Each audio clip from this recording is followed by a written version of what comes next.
ইরানের উপর কয়েক সপ্তাহ ধরে হামলা চালানোর প্রস্তুতি নিচ্ছে মার্কিন সামরিক বাহিনী। যুক্তরাষ্ট্রের প্রেসিডেন্ট ডোনাল্ড ট্রাম্প নির্দেশ দিলেই এই অভিযান শুরু হবে। বর্তমানে দুই দেশ আগের চেয়ে অনেক বেশি ও গুরুতর সংঘাতের ঝুঁকিতে রয়েছে।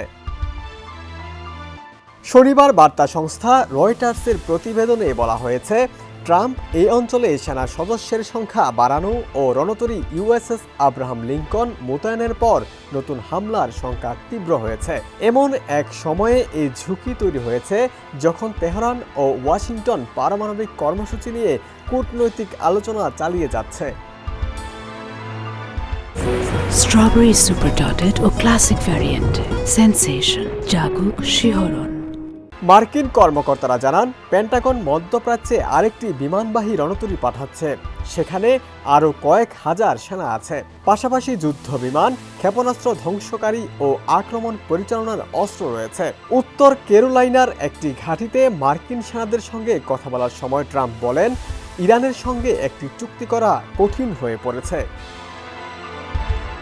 মার্কিন কর্মকর্তারা আরও জানান, এবারের পরিকল্পনা আরও জটিল।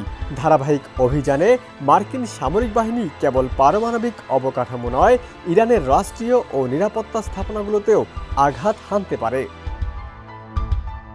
বিশেষজ্ঞরা বলছেন, ইরানের বিরুদ্ধে এই ধরনের অভিযানে মার্কিন বাহিনীর ঝুঁকি অনেক বেশি হবে, কারণ ইরানের কাছে ক্ষেপণাস্ত্রের বিশাল ভাণ্ডার রয়েছে।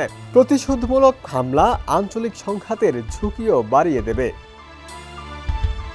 ডোনাল্ড ট্রাম্প গত শুক্রবার বলেছেন, ইরানের সরকার পরিবর্তনই সবচেয়ে ভালো বিষয় হতে পারে। অন্যদিকে ইরানি বিপ্লবী গার্ড হুঁশিয়ারি দিয়ে বলেছে, তাদের ভূখণ্ডে হামলা হলে তারা মধ্যপ্রাচ্যে অবস্থিত যে কোনো মার্কিন ঘাঁটিতে হামলা চালিয়ে তার প্রতিশোধ নেবে।